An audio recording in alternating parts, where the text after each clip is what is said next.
오늘은 배우 김수현이 광고주와의 첫 재판을 맞이했습니다.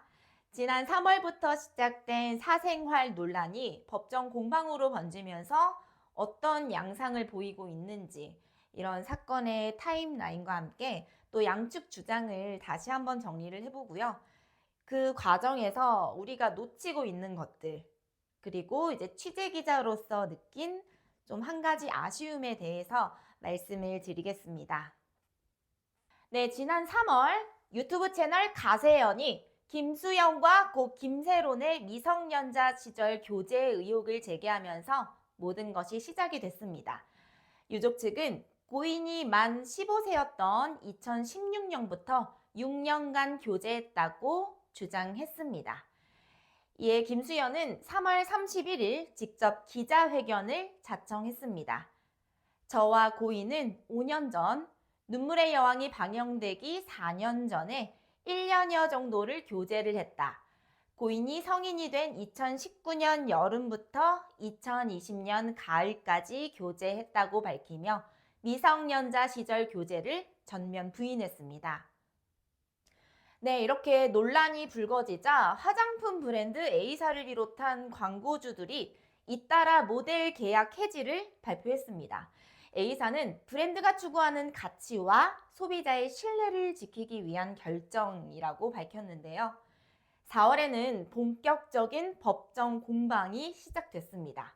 A사가 5억 원 손해배상 소송을 제기했고 이후 쿠쿠전자를 포함한 여러 광고주들이 김수현을 상대로 약 73억 원 규모의 손해배상 소송을 제기했습니다.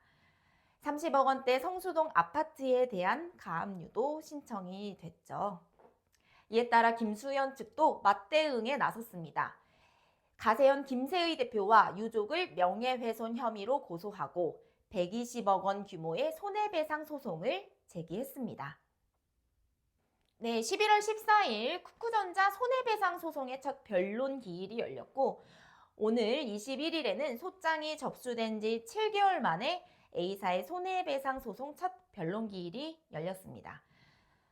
먼저 광고주 측 입장을 살펴보겠습니다. 이미지 실추로 브랜드 가치가 하락했고 소비자 신뢰가 훼손됐고 품위 유지 조항이 위반됐다. 자, 이렇게 들고 있고 계약 기간이 좀 남아있는 상황에서 조기 해지로 인한 손실을 청구한 것입니다. 자, 반면 김수현 측은 일관되게 미성년자 시절 교제를 부인하고 있습니다. 법률 대리인 측은 교제 시기는 성인 이후다. 가세현이 공개한 증거는 모두 조작이다. 라고 주장을 하고 있습니다. 그러니까 실제로 이제 미성년 시절 교제 증거라며 공개된 사진들이 고인이 대학생이 된 후 촬영된 것이라는 점을 강조를 하고 있습니다. 네, 재판의 핵심 쟁점은 크게 세 가지입니다. 먼저 첫째, 실제 교제 시작 시점이 2016년인가 2019년인가, 그러니까 미성년자 전인가 후인가를 따지는 거고요. 둘째는 가세연이 공개한 증거들의 신빙성은 어느 정도인가. 그리고 세 번째는 광고주들의 계약 해지가 정당한가 하는 점입니다. 특히 쿠쿠전자 소송에서 재판부가 귀책 사유를 명확히 특정하라고 요청한 점이 주목됩니다. 재판부는 귀책 사유 없이도 신뢰관계가 파탄되면 계약을 해지할 수 있다는 건지, 귀책 사유로 신뢰관계 파탄을 주장한 것이라면 상대의 귀책 사유가 무엇인지 분명히 특정해달라고 밝혔습니다. 미성년자 교제 여부가 아직 수사 중인 상황에서 단순히 논란만으로 계약을 해지할 수 있는지가 법적 쟁점이 되고 있는 것입니다. 그런데 여기서 우리가 놓치고 있는 것이 있습니다.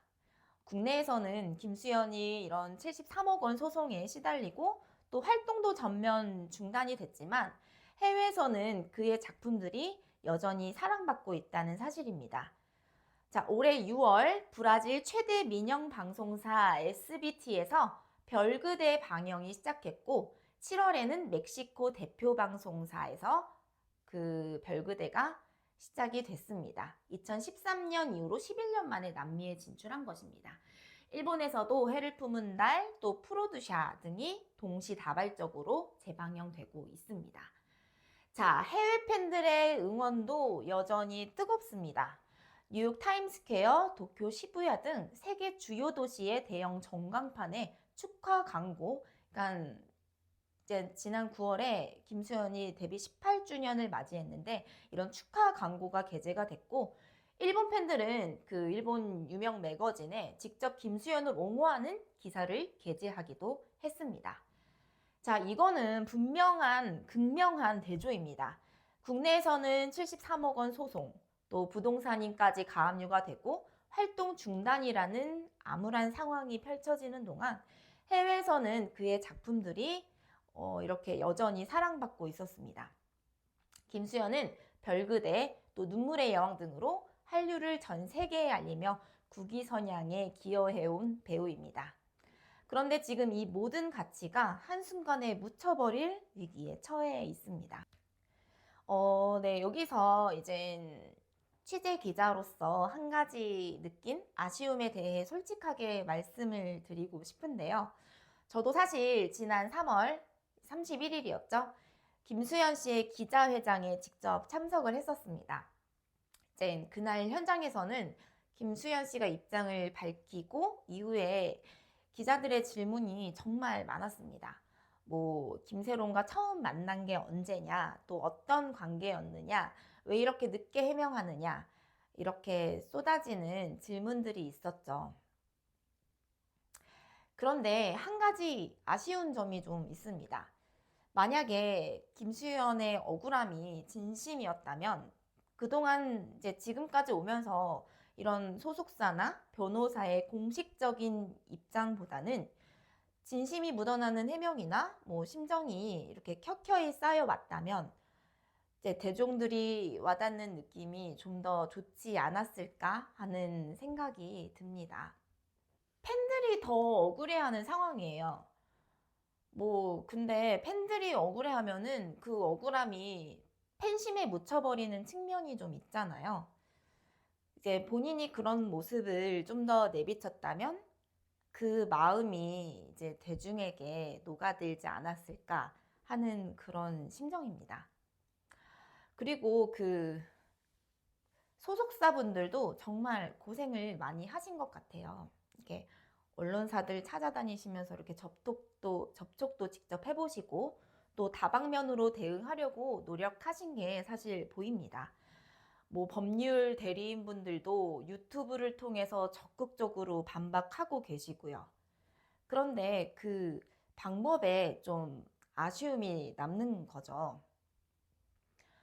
저는 개인적으로 그 기자회견장에서 이제 대표이사분이 이제 이런 진행을 하셨는데 고개를 잘 못 드시던 모습이 좀 기억에 남아요.